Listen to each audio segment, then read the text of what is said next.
Yo, what's up? My name is Adam and I completed a 3-year-long commercial graduate scheme. And today I'm going to give you a little bit more insight what life on a graduate scheme is like by sharing 3 pros and 3 cons of graduate schemes. This is going to be specific to me, however, I think they're going to be pretty much applicable to all graduate schemes. If there is something you strongly agree or disagree with, comment that below. So if you've got a graduate program coming up, you're applying for graduate schemes, or you just want to get a little bit more insight into life on a graduate program, this video was made for you. So let's get into it. Let's start with the first big pro of all graduate schemes, and that is that they pay very well. You're going to be pretty useless when you first start. I didn't even know how to put a calendar invite into someone's diary, and I felt pretty well paid for being as useless as I was. And this might be the only time in your career you feel a little bit overpaid, at least for the first few months. Most graduate schemes are going to start around late 20s to early 30s just for the base pay.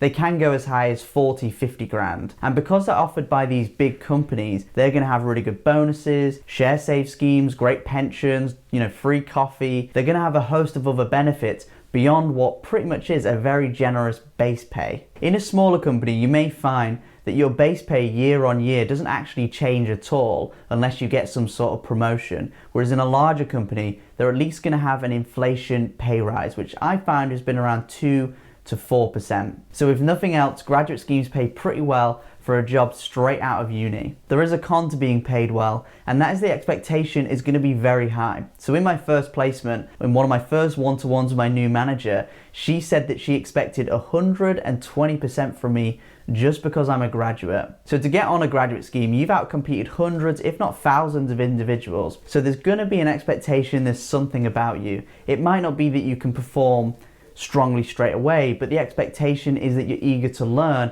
and that you pick up things quick so you can eventually perform. You need to remember you're going to be inserted into a team that's really experienced, so you're naturally going to track your performance against these people. So you're going to have to pick things up pretty quick. And as one of the younger members of the team, you're going to be a full-time graduate and part-time IT support. So you're really going to help the team with things like SharePoint, Microsoft Teams, Excel, PowerPoint. You're going to really be the go-to for any IT related stuff, so just make sure you brush up on them kind of skills before you start. The next pro is that you're going to rotate, and this is really the key element that defines a graduate scheme, is the rotational element. So you're going to rotate between roles, functions and businesses within one organization. So if you're someone who doesn't necessarily know what they want to do, that rotational element is awesome to kind of getting exposure to multiple different areas. So on my graduate program, I worked in marketing, I worked in project management and supply chain, and all the rotations required me to move around the UK.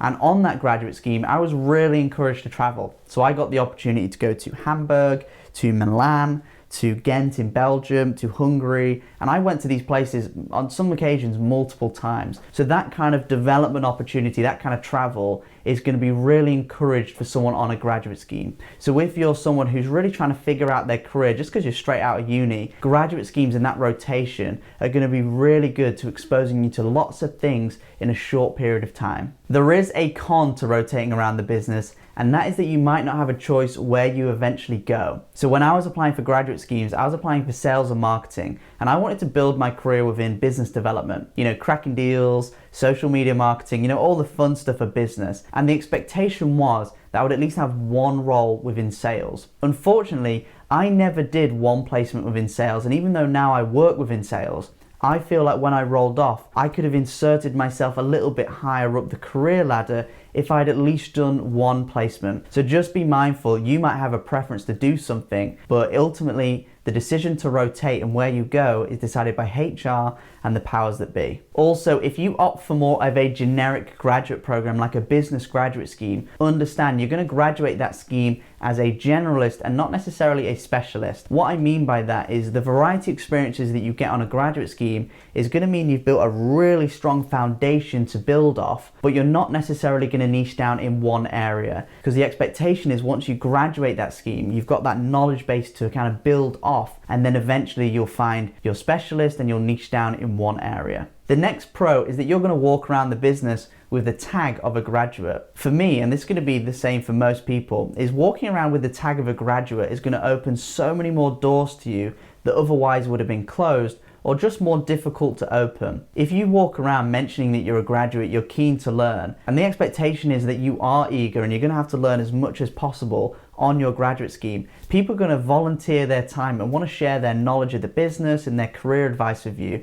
And really, I've picked up more in informal one-to-ones and coffee machine chit-chats with people than I have in my formalized training. And alongside this kind of informal networking, they're also going to have all the mentoring and training, and that's going to open up even more doors. I also found that rolling off my scheme, just because I was on the graduate scheme, I had that graduate tag, I certainly didn't find it hard, at least just to get an interview. The next con is you're going to have at least one boring placement. You may think just because you're on a graduate scheme, you've outcompeted hundreds of people, you're a top performer obviously, that everything you're going to do is cracking deals, managing big projects, getting huge responsibility. And even though some of your placements are going to have big elements of that, there's going to be at least one placement you don't like. And it may be because the work doesn't stretch you, you might simply just not click with your manager, or the reality is, despite the amount of beanbags they can put in an office, some work is just boring, and you as the graduate is likely going to have to do that boring work. On my second placement, I would regularly run out of things to do by 2 p.m. and just watch the clock. And even some of the things I had to do in an all-day meeting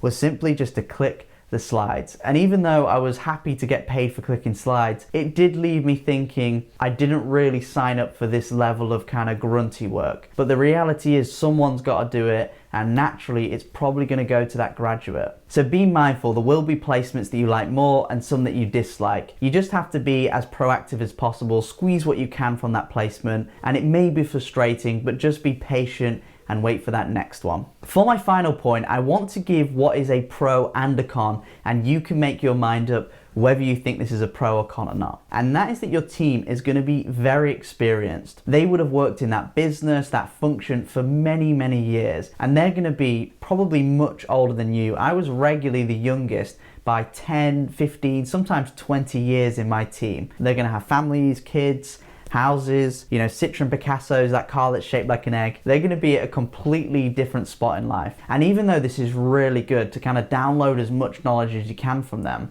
so I would encourage, ask as many questions, absorb that knowledge. And I found it excelled my career further because I was comparing myself to someone who's already been in that business for 20, 30 years. There is a flip side to this, and even though the company might not think so, there is a life beyond the office walls and 9 to 5, and these people are going to be in a completely different spot. You're going to find that sometimes it is difficult to make real genuine friendships with your team just because you're at a completely different spot in life, and they may not share the same ambitions and aspirations that you have from someone who's just straight out of uni. The saving grace though is that there is all the graduate intake, so at lunches, evenings, socials, you're going to spend a lot of time with them. So take advantage of all of that experience and absorb as much as you can, but just make an effort to make sure you're socializing with the grads. But being honest, this is going to happen really naturally. Thank you for watching. I hope you enjoyed getting a little bit more of an insight into what life on a graduate scheme is like. I'm going to make more of these videos, kind of my experience, a day in the life, and kind of preparing